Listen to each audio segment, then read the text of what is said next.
Okay, I'm back. Okay, well, we're going next to our next session. Is the world doing enough to prevent and prepare for the next pandemic? And I'd like to invite our speakers on stage, please. We have Richard Hatchett, CEO of the Coalition for Epidemic Preparedness Innovations, or CEPI, and Joy Phumaphi, co-chair of the Global Preparedness Monitoring Board.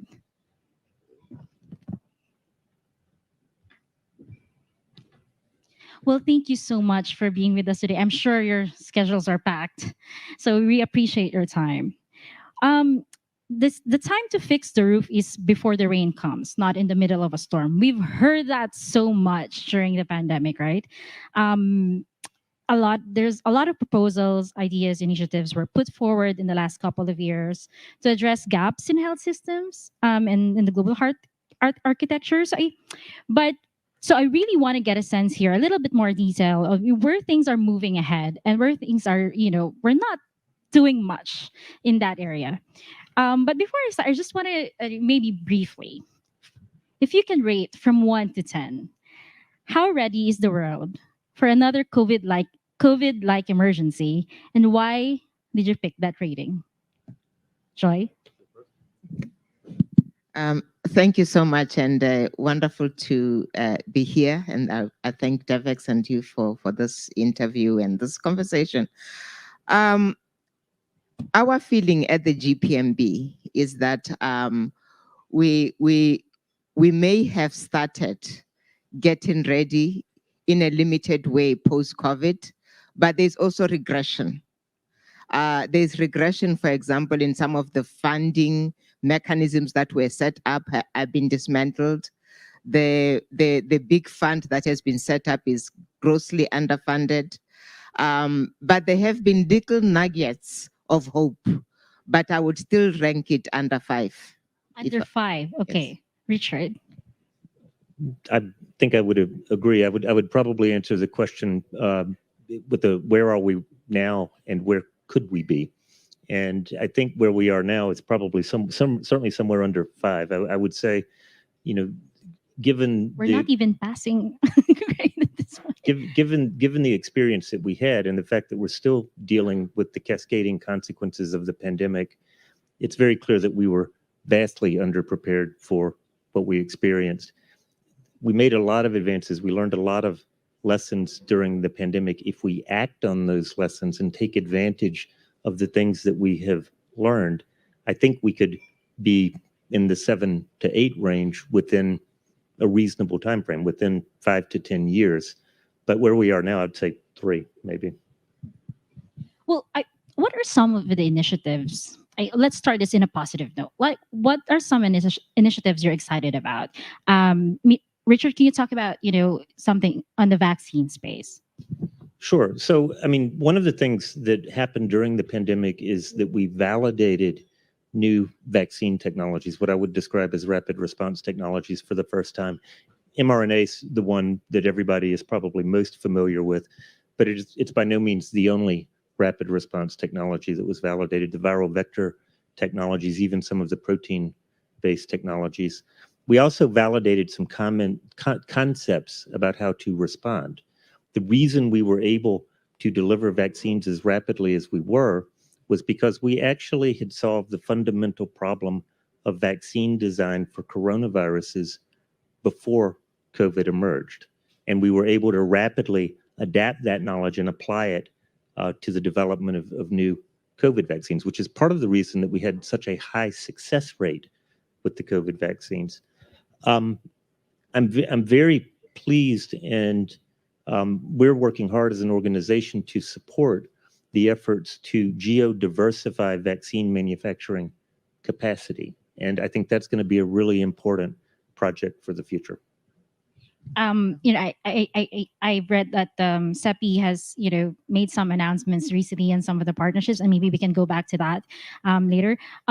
Joy, what are some of the initiatives that you're excited about? Maybe you can talk. I don't know if there's something exciting in the financing space, but Absolutely. outside of health, maybe other multi-sectoral preparedness efforts. I would say yes, there is some exciting news. I mean, you are saying outside health, but even within health, apart from the area of the new technologies, the potential for sharing the technologies, the excitement about manufacturing, a lot of commitment from countries and from funders about investing in manufacturing.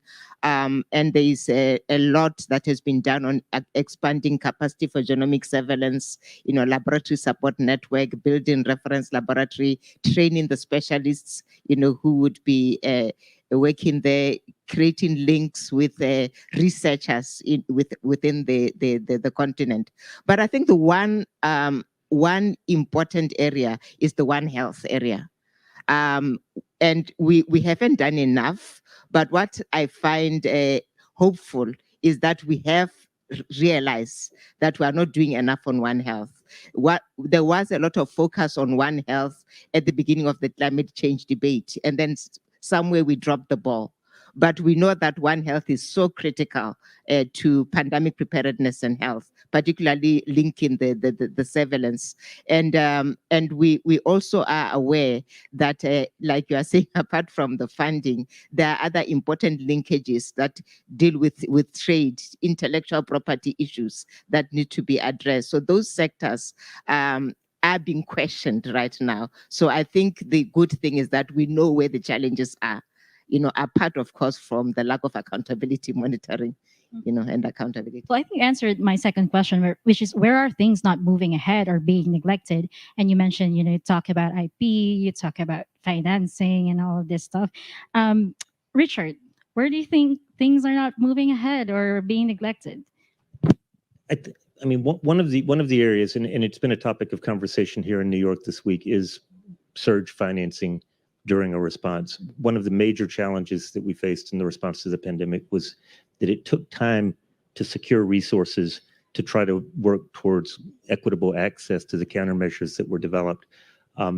Having those mechanisms in place in the future will be critically important. People are working on it, but we certainly haven't set those mechanisms up. I will say the pandemic fund, as a new institution, has the potential to be terrifically important in the future, but it's currently undercapitalized. Among these initiatives, I want to talk about equity. Everyone's really talking about equity, especially after what happened during COVID. How are we making sure, that as we roll out these initiatives, that the main goal is really there's equity at the end of the road? What we have done when we published our monitoring framework in May this year was focus a lot on the issue of equity, on the issue of cohesion, leadership, but also on the need for monitoring and accountability, not necessarily as a stick, but as a tool for ensuring that we cover all the bases. And we have already consulted with over 100 experts globally. Our report will come out the end of October, but the findings are quite clear that the equity issue is still way behind, lagging behind considerably. And we'll even be able to provide you with scores on the various indicators that we have selected for measuring equity and the other aspects of pandemic preparedness. But the findings right now are really quite disturbing. Could I just Sure. add one quick comment on that? We think that the system produces the results that it's designed to produce. And in response to COVID, it produced massive inequity. And so we have to start with equity, and we have to design to equity as a natural output of the system. And if we don't start with equity, if we think of equity as something to bring later, we'll never get there. How are you changing that at CEPI? Well, one of the things that we're doing is we're trying to imagine a system that would allow global scaling of vaccine production, not just in high-income countries, but in manufacturers around the world. And we're making investments. You mentioned some of the investments we announced this week, a new partnership with BioPharma, which is a very well-established and old vaccine producer in Indonesia. We're going to help them install mRNA production capacity and get that up and running so that, a major producer in the global south will be able to deliver vaccines quickly. And we're partnering with the WHO initiative and others that are trying to do that more broadly.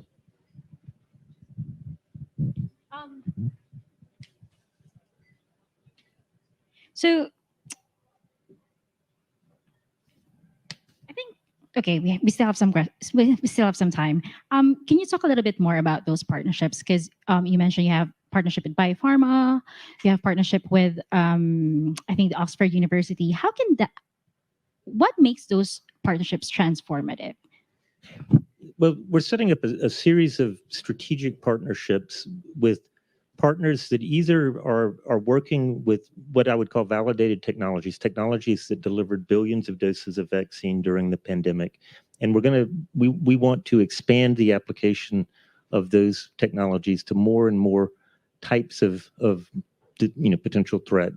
The partnership with Biopharma and our other partnerships with developing country vaccine manufacturers, we're looking to work with the well-established partners that are already producing vaccines at scale, but making sure they have expanded access to the most modern technologies.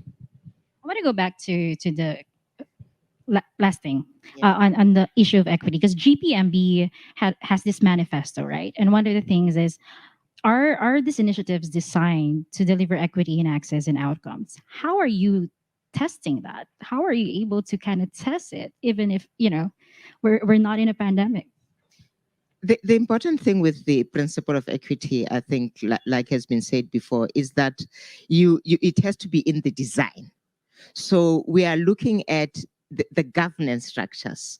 We are looking at the way the legal frameworks have been designed, which is why it is absolutely critical that the treaty have legal instruments in the treaty that are going to hold partners and governments and partners accountable and focus on this principle of equity and cohesion and multilateralism, and ensure that there's a monitoring framework that is independent, that is built into that will assess and that will be able to therefore support the protection of equity, the principle of equity.